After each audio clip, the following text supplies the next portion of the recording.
தாய் தமிழ் உறவுகள் அனைவருக்கும் இந்த முறை நம்ம 2026 நாடாளுமன்ற தேர்தலுக்கு நாம் தமிழர் கட்சி பின்னாடி ஒன்று கூடணும். அனைத்து திராவிட இயக்கங்களும் நமக்கு எதிராக ரொம்ப குறிக்கோளா சதி செஞ்சுக்கிட்டு வராங்க. அது நல்லா தெரியுது, கண்கூட தெரியுது.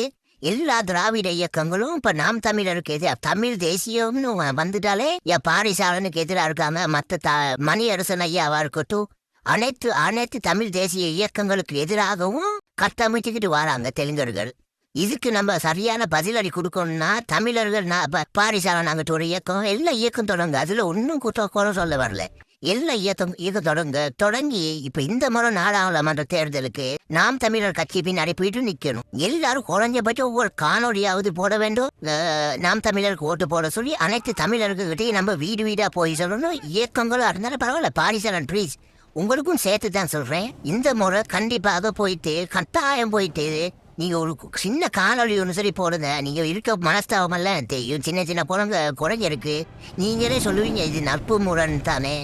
அதுக்கு ஏற்றபடி இந்த முறை நம்ம என்ன பண்ணணும், நாம் தமிழருக்கு ஓட்டு போட சொல்லி சின்ன ஒரு வாய்ஸாவது கொடுங்க. உங்க காணொலியில சின்ன ஒரு வாய்ஸாவது ஒரு நிமிஷமாவது பேசுங்க, நாம் தமிழருக்கு ஓட்டு போட சொல்லி. ஏன்னா எல்லா திராவிட கட்சிகளும் எல்லா திராவிட இயக்கங்களும் அவங்க கரெக்டா தெலுங்கர்கள் பின்னாடி போய் நின்றுக்கிறாங்க. எவ்வளவு ஊழல் செய்யுது திராவிட கட்சி, இந்த டிஎம்கே. கடைசியில் என்ன ஆகுது, எல்லாம் போயிட்டு அவன் பின்னாடி நின்றுகிட்டு அவன் கையை வலுப்படுத்துறது தான் பாக்குறாங்க.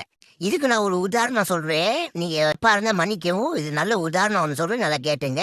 என்னன்னு கேட்டா, நீங்க இந்த வாய்ஸ் பதிவேத்துல யூடியூப்ல நீங்க கேளுங்க, கேட்டுட்டு இதுக்கு பதில் சொல்லுங்க. என்னன்னு கேட்டா, இப்ப 8% ஓட்டுக்கு நம் தமிழருக்கு ஆட்சி பொறிக்காதுன்னு சொல்றீங்க ஒரு கதைக்கு உண்மைக்கு அப்படித்தான் நினைச்சிட்டு சொல்றீங்க. ஆனா நீங்க ஒண்ணு நினைவு வச்சுக்கணும், 19 இலங்கையில இப்ப ஆட்சி செய்யற ஜேவிபிங்கிற கட்சிக்கு இருந்தது வெறும் 3% ஓட்டு தான். எல்லா அந்த கம்யூனிஸ்ட் பார்ட்டி அனைத்து பார்ட்டியும் ஒன்னா சேர்ந்துதான் இப்ப 56,000% ஓட்டு எடுத்து இப்ப ஜனாதிபதியா வந்திருக்காங்க. அந்த மாதிரி நம்மளும் 3% உள்ளவனுக்கு 55% போக வேண்டிச்சுன்னா நமக்கு 8% இருக்கு.